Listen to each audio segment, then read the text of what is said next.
Good afternoon. So let's talk about it. The Longshoremen strike affecting, potentially affecting cargo and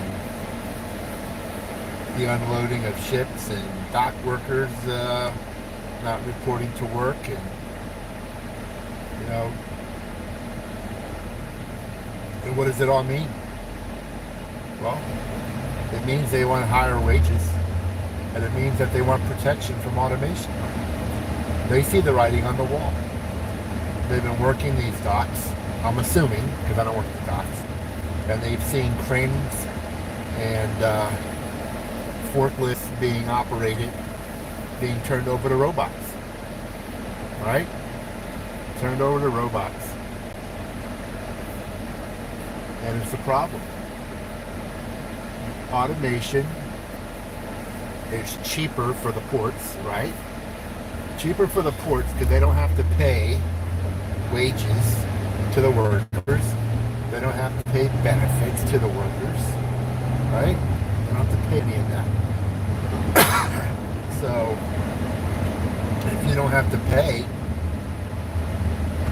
you replace people with robots. Other than maintenance, what do you got to pay?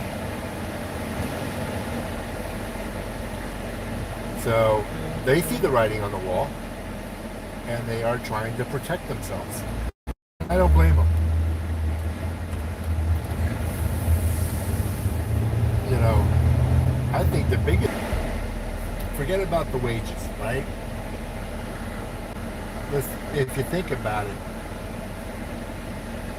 if they up the wages to all the workers and up the benefits, they're kind of stuck, right? Because then that gives them ammunition to say, hey, we need to do automation because we need to keep our costs down. But if they can get a contract,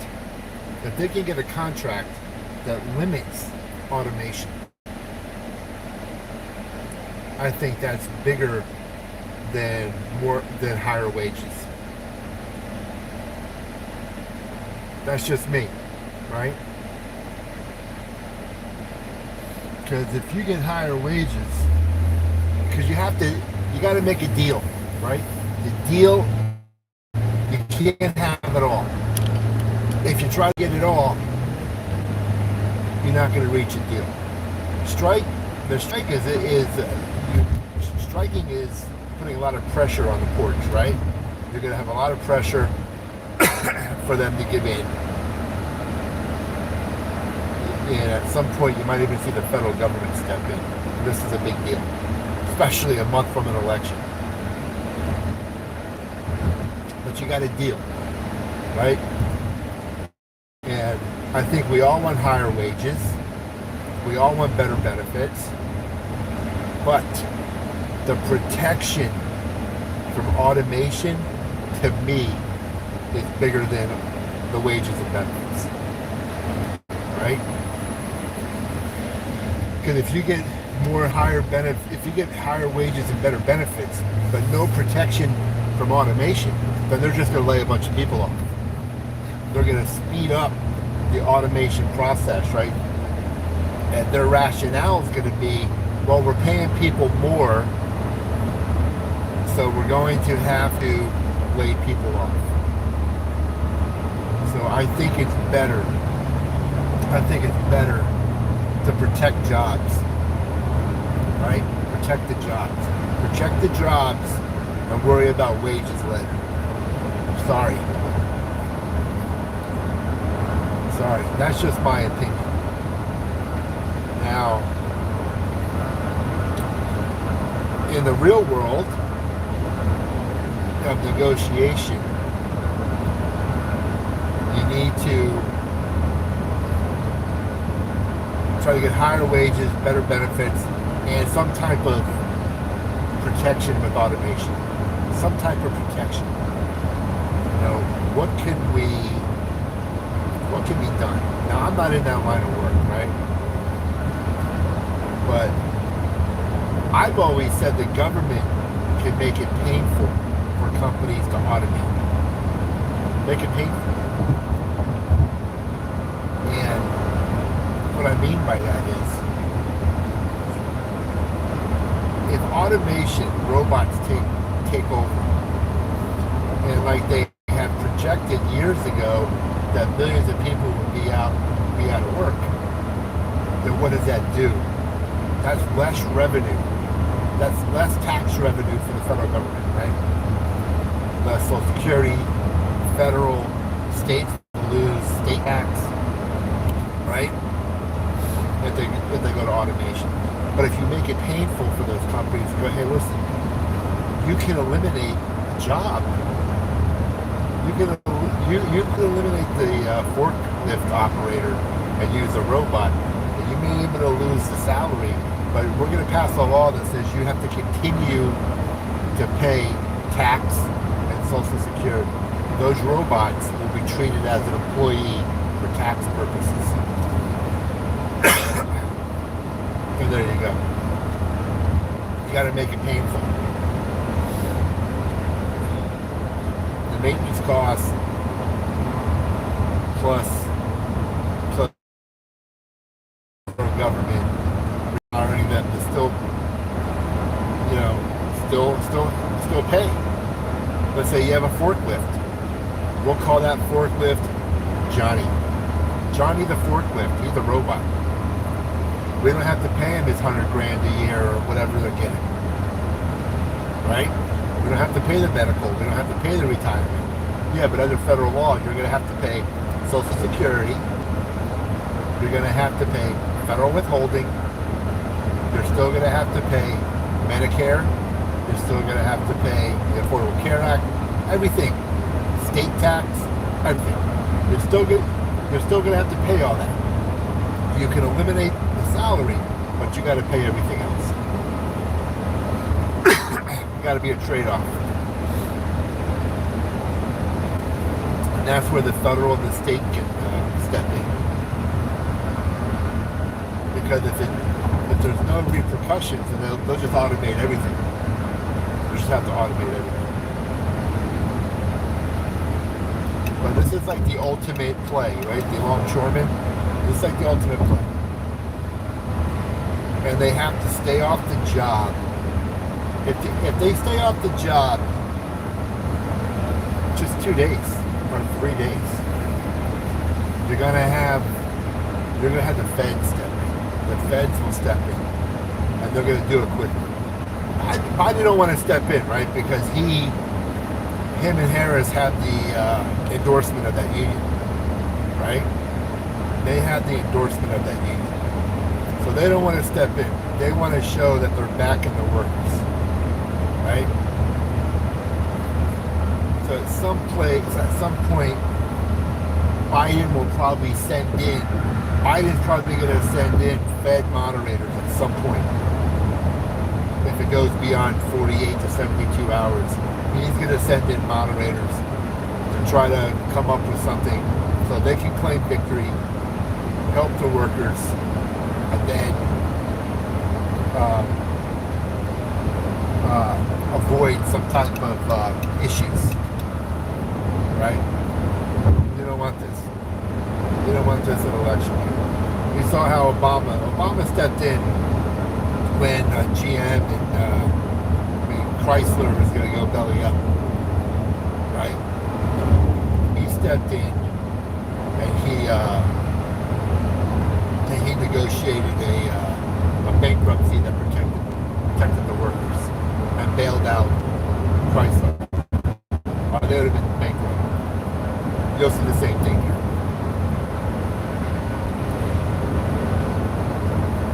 Biden says he's not going to do it, but he will. He'll step in.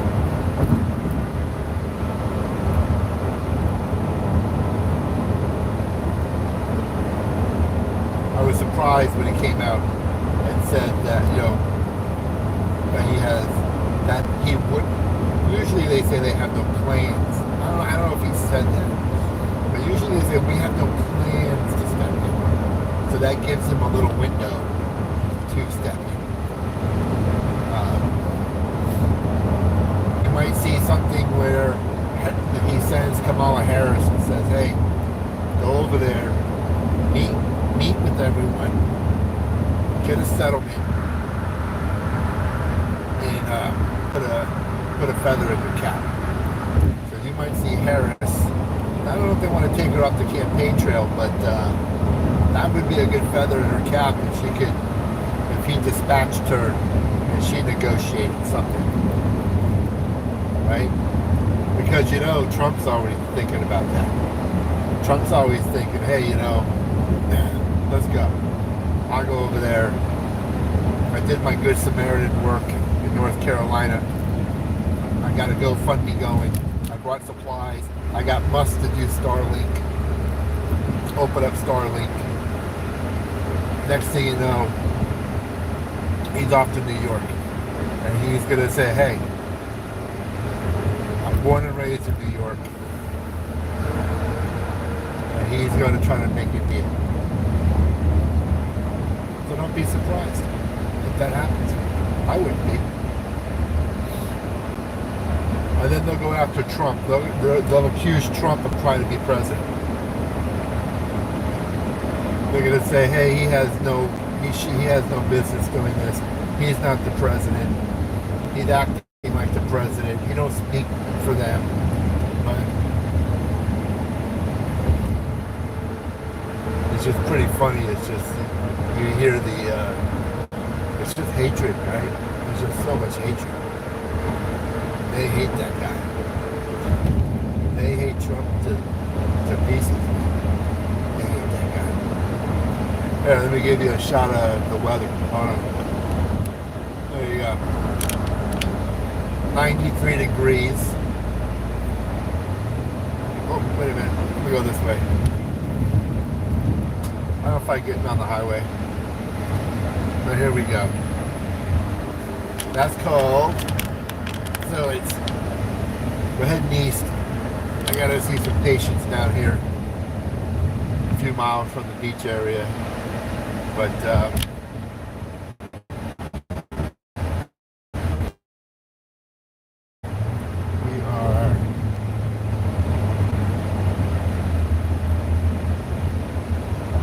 I'm going the back roads.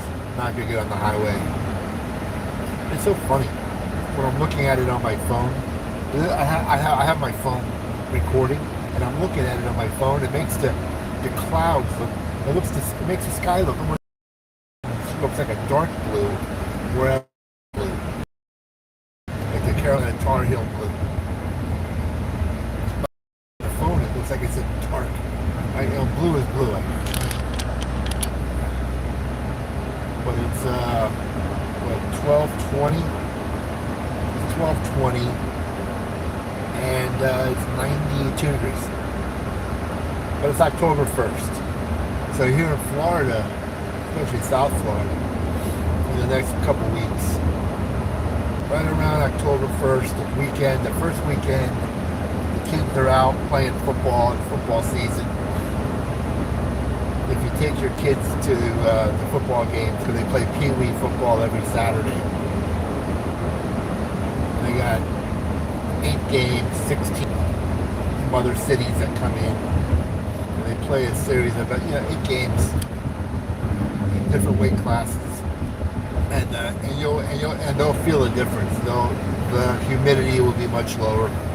So I wish I had something that told us what the humidity is. What the humidity level is.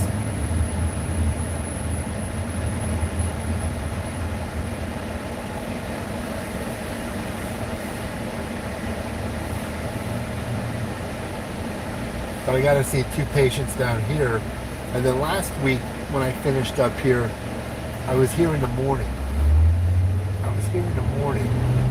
So I was able to,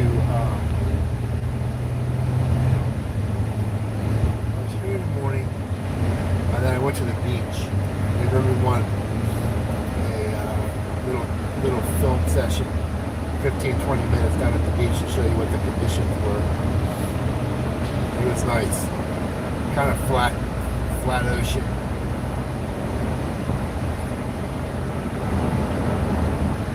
one complaint I have when you live on the East Coast, like I do, East Coast of Florida, the Fort Lauderdale area, we don't have the greatest beach. In my opinion, people come from out of town and they love the beach, no matter what the beach looks like. But the sand is brown. The ocean doesn't really have the clearest water. It's really a lot of because there's a lot of visibility issues, and that's because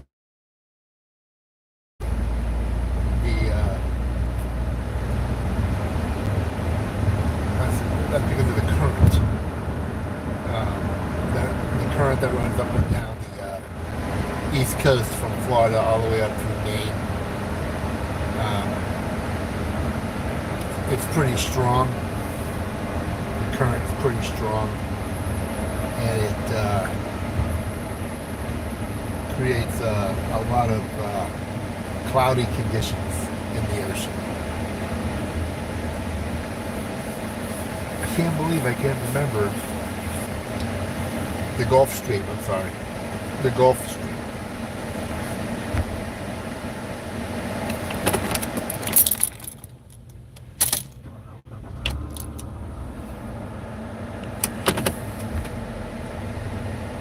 Yeah, they got the Gulf Stream current.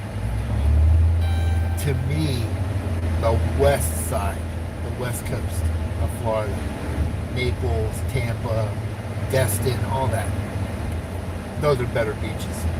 I don't know now. The storm really devastated those areas. The storm surge.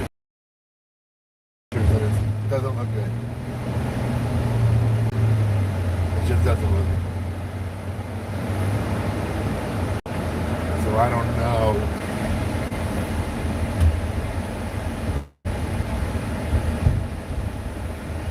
All that. Beautiful beaches. The sand is white. I mean, stark white. And to me, those beaches are much better. But like I said, right now they've had some terrible that side of the state. All that side of the state, Naples, Fort Myers, and all that is dependent on tourism. So they got to get those beaches back up and running, and they will. But I hope the Longshoremen stand side by side and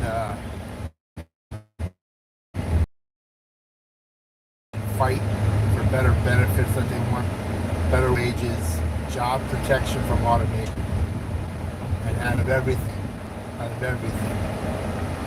think